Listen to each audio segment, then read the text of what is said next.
కోట్లాది మంది దేశ ప్రజల తాలూకా ఆశయాలకు ప్రతీక, దేశ సమగ్రత కోసం, దేశ భద్రత కోసం, దేశ భవిష్యత్తు కోసం ప్రతీగా నిలిచినటువంటి ప్రధాన సేవకుడు, మనమందరం కూడా అభిమానించే నాయకుడు, మనమే కాదు ప్రపంచం గర్వించదగ్గ నాయకుడు దేశ ప్రధానమంత్రి నరేంద్ర మోదీ గారు. అలాగే విజనరీ నాయకుడు, నవ్యాంధ్రప్రదేశ్ నిర్మాత మన ప్రియతమ ముఖ్యమంత్రి వర్యులు నారా చంద్రబాబు నాయుడు గారు. అలానే మన ఉప ముఖ్యమంత్రి వర్యులు, ఆయనకి పదవులతో పని లేదు, జనం కోసం నిత్యం జీవించేటటువంటి జనసేనాని పవన్ కళ్యాణ్ గారు, రాష్ట్ర గవర్నర్ గారు అబ్దుల్ నజీర్ గారు, అలాగే వేదికలు అలంకరించినటువంటి కేంద్ర మంత్రులు, అలాగే మన తెలుగు యువతకి ఒక ఆదర్శప్రాయమైనటువంటి నాయకత్వంతో ముందుకు నడిపిస్తున్నటువంటి సోదరులు నారా లోకేష్ అన్న గారికి, ఎంపీ కలిశెట్టి అప్పలనాయుడు గారికి, ఎమ్మెల్యే మాధవమ్మ గారికి, అలాగే ఇక్కడికి విచ్చేసినటువంటి ఎంతోమంది జనప్రతినిధులకి, ఇక్కడికి విచ్చేసినటువంటి నా ఉత్తరాంధ్ర సోదర సోదరిమల్ల అందరికీ కూడా నా హృదయపూర్వకమైనటువంటి నమస్కారాలు తెలియజేసుకుంటున్నాను. ఒక 12 సంవత్సరాలైతే ఒక పుష్కరం అంటాం, 100 సంవత్సరాలైతే శతాబ్దం అంటాం. అలాంటిది యుగానికి ఒక్కసారి వచ్చేటటువంటి కార్యక్రమం అల్లూరి సీతారామరాజు విమానాశ్రయం ప్రారంభోత్సవ కార్యక్రమం అని గర్వంగా ఈ ఉత్తరాంధ్ర బిడ్డగా, మీతో పాటు ఇక్కడ పుట్టినటువంటి వ్యక్తిగా, కింజరాపు ఎర్రన్నాయుడు గారి తాలూకా బిడ్డగా ఈరోజు గర్వంగా ఉందని కూడా ఈ సందర్భంగా తెలియజేసుకుంటున్నాను. ఉత్తరాంధ్ర అంటే ప్రతి ఒక్కరు కూడా ప్రపంచం వైపు చూసేవాళ్ళు.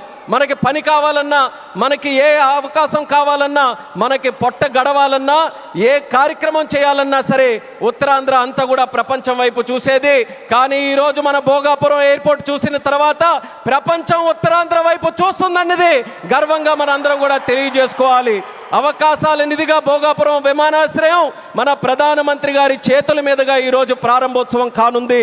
అలాంటి విమానాశ్రయం ఒక 77,000 చదరపు అడుగులతో తయారవుతున్నటువంటి విమానాశ్రయం సుమారు 60 లక్షల కెపాసిటీతో తయారవుతుంది. ఎంఆర్ఓ కానీ ఎంతోమంది యువకులకి ఉద్యోగాలు ఇచ్చే అవకాశం ఇక్కడ కలగబోతుంది. ఎడ్యూసిటీ ద్వారా రేపు భవిష్యత్తులో ప్రపంచంలో ఉన్నటువంటి ఏవియేషన్ వర్క్ ఫోర్స్కి ట్రైనింగ్ మన ఉత్తరాంధ్రలో, మన భోగాపురంలో జరగబోతుందనడానికి కూడా నేను ఎంతో గర్వపడుతున్నానని తెలియజేస్తున్నాను. అటువంటి ఉత్తరాంధ్ర ప్రాంతంలో ఈరోజు ఈ భోగాపురం ఎయిర్పోర్టు మన అందరికీ కూడా సింహద్వారంలా ఉందని తెలియజేస్తున్నాను. ఇచ్చాపురం నుంచి పాతపట్నం, పాలకొండ, శ్రీకాకుళం, అలాగే బొబ్బిలి, పార్వతీపురం, విజయనగరం, అరకు, అనకాపల్లి, విశాఖపట్నం, ఈ ఉత్తరాంధ్రలో ఏ ప్రాంతం తీసుకున్నా సరే అందరికీ కూడా సమాన దూరంలో ఉన్నటువంటి ఈ భోగాపురం విమానాశ్రయం మనందరికీ కూడా సింహద్వారంలాగా పనిచేయబోతుందని తెలియజేస్తున్నాను. అలాగే మీ అందరికీ కూడా తెలుసు, కలియుగ వెంకటేశ్వర స్వామి ఆలయానికి వెళ్తే సంవత్సరానికి ఒకసారి వైకుంఠ ఏకాదశి నాడు ఉత్తర ద్వారం తెరుచుకుంటుంది. అలా మన ఆంధ్రప్రదేశ్ అభివృద్ధి కోసం ఈరోజు ఉత్తర ద్వారంలో మన భోగాపురం ఈరోజు మన అందరికీ కూడా తెరవబోతుంది. ఎంతో కాలం నుంచి ఎదురు చూపులు చూసాం మన ఉత్తరాంధ్రలో. ఆఖరికి గతంలో మీరు చూసుకుంటే కొంతమంది నాయకులు దీన్ని కించపరుస్తూ, విమర్శిస్తూ, ఈ ప్రాంతాన్ని కించపరుస్తూ ఎయిర్ బస్సు కూడా తిరగని ప్రాంతమని వెక్కిలి నవ్వులు నడిచారు. ఈరోజు వాళ్ళకి కళ్ళు తెరిచి చూడమంటున్నా ఎయిర్ బస్సులు దిగే ప్రాంతంగా ఉత్తరాంధ్ర మారింది. ఈరోజు ఎలక్ట్రిక్ బస్సులు వచ్చే ప్రాంతంగా ఉంది. రేపు పెద్ద పెద్ద కంపెనీలనంటే దేశంలో ఉన్న కంపెనీలు కాదు, అంతర్జాతీయంగా ఉన్న కంపెనీలన్నీ కూడా మన భారతదేశంలో, మన ఆంధ్రప్రదేశ్లో, మన ఉత్తరాంధ్ర ప్రాంతానికి రాబోతున్నాయి. వాళ్ళ బస్సులు కూడా ఇక్కడే తిరిగి మన యువకులకి అన్ని ఉద్యోగ అవకాశాలు కూడా కల్పించబోతున్నాయి.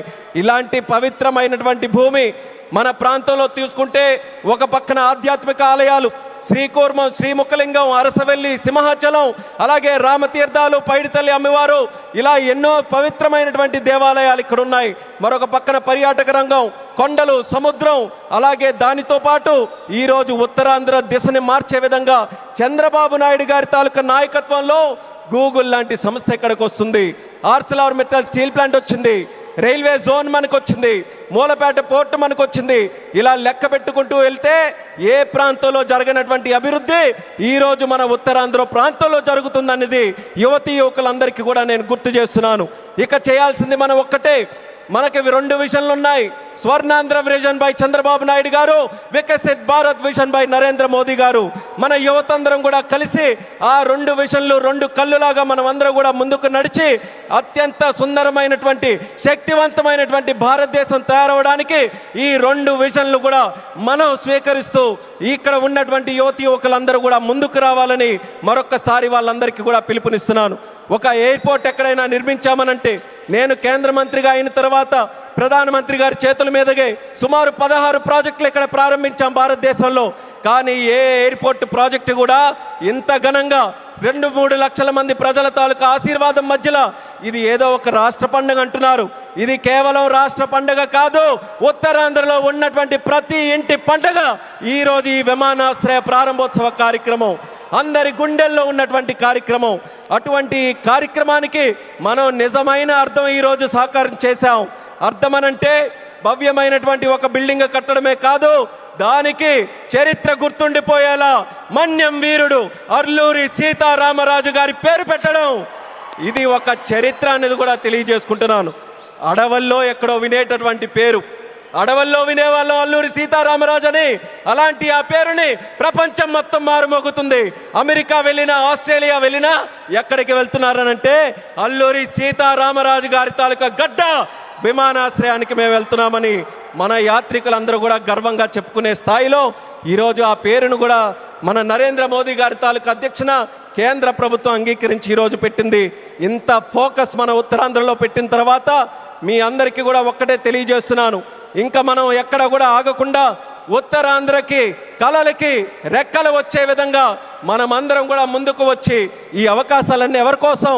ఇవి రాజకీయ అవకాశాలు కాదు, ప్రజల కోసం, యువత కోసం పెట్టినటువంటి అవకాశాలు. ఆ అవకాశాలని మనం అందిపుచ్చుకొని ప్రపంచంలో ఏ ఏ ప్రాంతాల గురించి మనం మాట్లాడతాం, ఇది ఎలా డెవలప్ అయింది, అది అలా డెవలప్ అయిందని బాధ్యత మనం తీసుకుందాం. నాయకులుగా వాళ్ళ తాలూకా నిర్ణయాలను మనకి చెప్పారు, వాళ్ళ మాట నిలబెట్టుకున్నారు, అభివృద్ధి ఎక్కడికి తీసుకొని వచ్చారు.